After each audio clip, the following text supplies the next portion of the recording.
Assalamualaikum warahmatullahi wabarakatuh. Hari ini adalah pertemuan yang ketiga untuk pelajaran ekonomi, dan kita memasuki bab kedua untuk pertemuan ketiga ini. Di sini kita membahas masalah ekonomi dalam sistem ekonomi dalam bab 2 ini. Kemudian di sini dalam masalah ekonomi di sini terdiri dari sistem ekonomi, kemudian di sini sistem ekonomi yang digunakan di negara kita juga kita harus tahu apakah sistem ekonomi di negara kita ini harus sesuai dengan keadaan di negara kita, yaitu sistem yang digunakan sesuai dengan Undang-Undang Dasar dan Pancasila. Kemudian di sini kita lanjutkan, masalah ekonomi terdiri dari masalah ekonomi klasik dan masalah ekonomi modern. Masalah ekonomi klasik adalah masalah yang berdasarkan pemikiran dari para tokoh ekonomi, yaitu Adam Smith, David Ricardo, John Stuart Mill. Kemudian teori-teori ini dikemukakan oleh para ahli tersebut dengan tujuan untuk mencapai kemakmuran serta mewujudkan keadaan yang seimbang. Ya. Ini adalah permasalahan ekonomi klasik.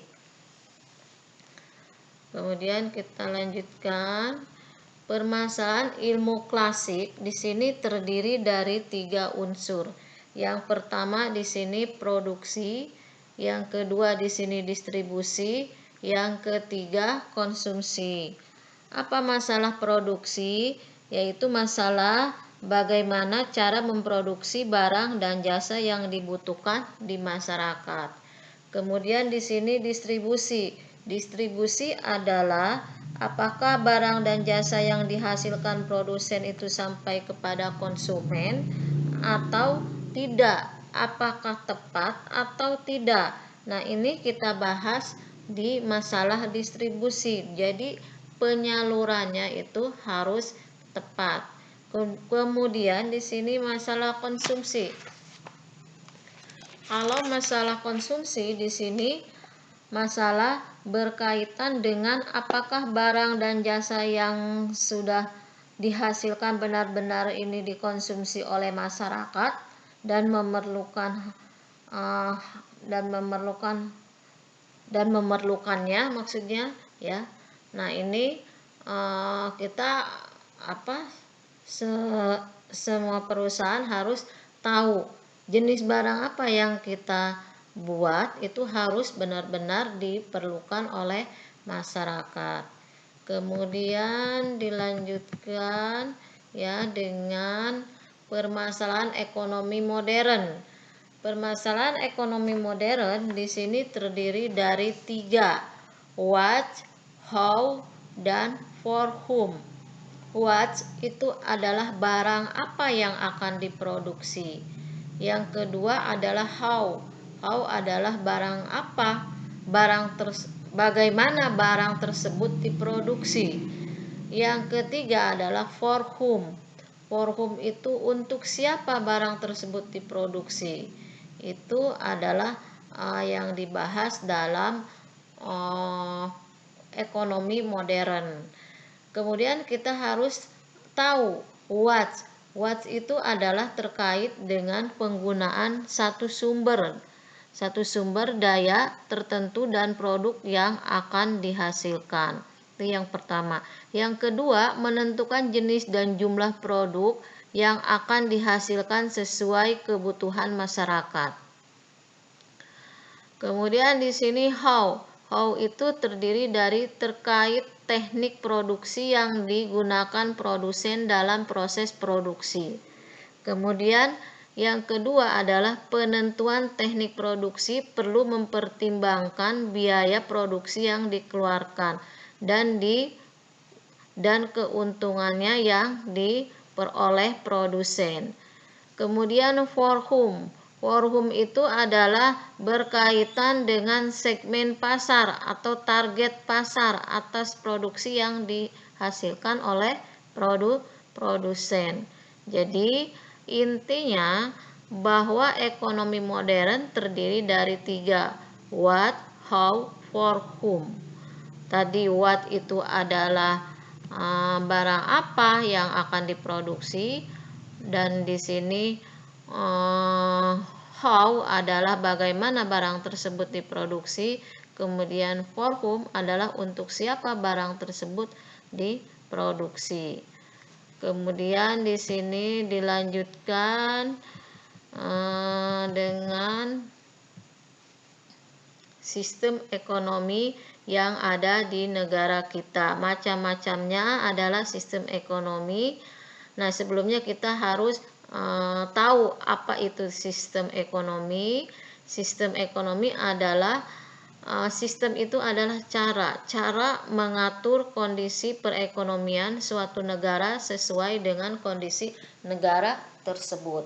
Sistem ekonomi negara di sini setiap negara berbeda-beda sesuai dengan asas yang dianutnya. Contohnya negara Indonesia tentunya tidak sama dengan negara lain. Contoh dengan negara Amerika, dengan negara Australia dan lain sebagainya. Itu tergantung sesuai dengan kondisi ideologis dan kondisi paham yang dianutnya. Kemudian di sini kita ada beberapa sistem ekonomi. Yang pertama sistem ekonomi liberal, ya. Sistem ekonomi liberal. Sistem ekonomi liberal, ya, di sini adalah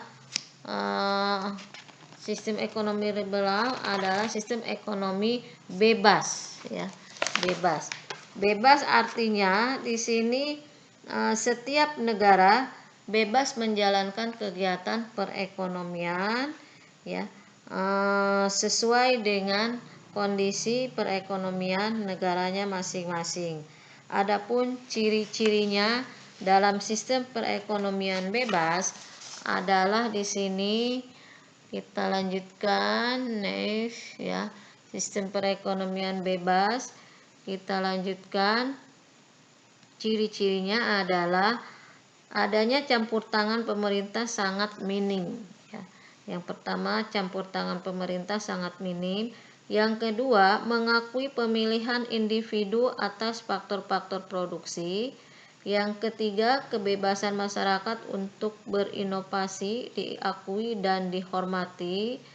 Yang keempat, menganut sistem keadilan, yaitu setiap orang menerima imbalan berdasarkan prestasi kerja. Yang kelima adalah keikutsertaan pemerintah dalam bidang ekonomi dilakukan tidak secara langsung. Nah, itu adalah ciri-ciri sistem ekonomi liberal, ya, atau sering disebut sistem ekonomi kapitalis. Kemudian yang kedua adalah sistem ekonomi tradisional, ya, atau sistem ekonomi yang dilakukan di negara Indonesia untuk pertama kali, ya. Untuk sistem ekonomi tradisional ini adalah ciri-cirinya. Yang pertama adalah teknik produksi dipelajari secara turun-menurun dan bersifat sederhana. Kemudian di sini sistem barter masih digunakan dalam memenuhi kebutuhan. Kemudian yang ketiga, belum adanya pembagian kerja dalam masyarakat. Artinya untuk memenuhi kebutuhan di sini masih ada sifat gotong royong secara bersama maksudnya. Kemudian yang keempat, masih terkait pada tradisi dan kepercayaan setempat, ya.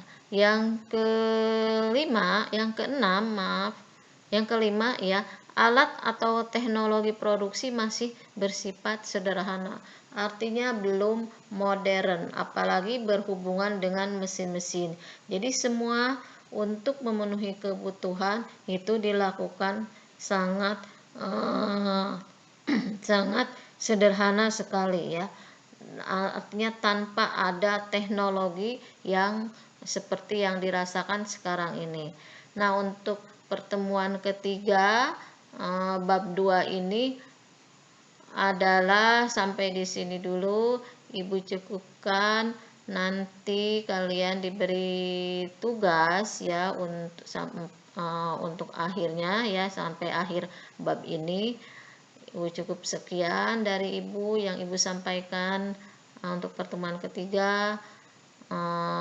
Mohon maaf ya jika ada kekurangan. Wabillahi taufiq wal hidayah. Wassalamualaikum warahmatullahi wabarakatuh.